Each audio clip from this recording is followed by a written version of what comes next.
কবর জিয়ারতের সঠিক পদ্ধতিতে জানতে চাচ্ছি। ভাই, কবর জিয়ারতের পদ্ধতি খুবই সহজ, খুবই সরল, খুবই সোজা। কবরস্থানে ঢুকে কবরবাসীকে সালাম পেশ করবে।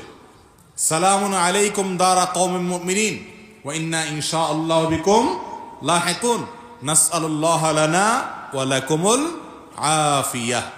হে ঈমানদাররা, যারা এই কবরে শায়িত আছো, তোমাদের প্রতি সালাম। তোমাদেরকে আল্লাহ তাআলা শান্তিতে রাখুন, শান্তি বর্ষণ করুন তোমাদের উপরে। আর আমরা অচিরেই তোমাদের সাথে এসে যোগ দিব, আমরাও আসছি তোমাদের পেছনে পেছনে। এই সালাম পেশ করা, এটাই হলো কবর জিয়ারত করা। এর বাইরে কবরস্থানে কবর জিয়ারত করতে গিয়ে অমুক সূরা এতবার পড়তে হবে, তমুক সূরা এতবার পড়তে হবে, হ্যাঁ, এরকম করলে কবর জিয়ারত হবে, না হলে কবর জিয়ারত হবে না, এরকম কোনো বর্ণনা নবী করিম সাল্লাল্লাহু আলাইহি ওয়াসাল্লাম এরকম কোনো কবর জিয়ারতের পদ্ধতি আমাদেরকে শেখান নেই। কথা বুঝাতে পারছি?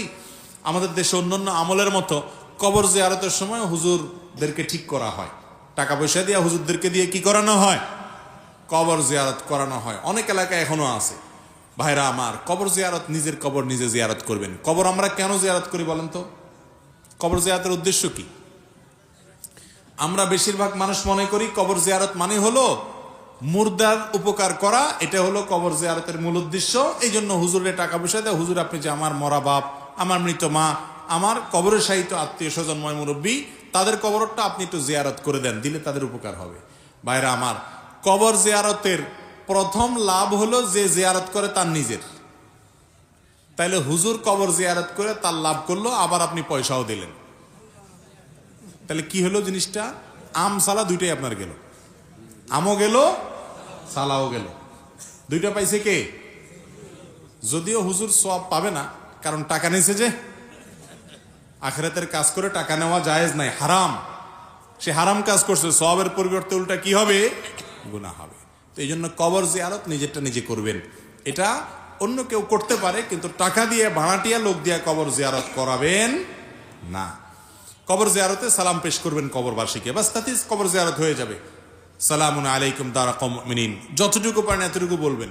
আসসালামু আলাইকুম আহলাদ দিয়ার মিনাল মুসলিমিন, অথবা আসসালামু আলাইকুম ইয়া আহলাল কুবুর মিনাল মুসলিমিন ওয়াল মুমিনিন, মিনাল মুসলিমিন ওয়াল মুসলিমাত ওয়াল মুমিনিন ওয়াল মুমিনাত। সালাম পেশ করবেন কবরবাসীকে, এটাই হলো জিয়ারত। নবী করিম সাল্লাল্লাহু আলাইহি ওয়াসাল্লাম বলেছেন, জুরুল কুবুর ফাইন্নাহা তুযাক্কিরুকুমুল আখিরাহ, তোমরা কবর জিয়ারত করো, কারণ কবর জিয়ারত করলে আখিরাতের কথা স্মরণ হয়। তাহলে লাভটা কার? যে জিয়ারত করে তার।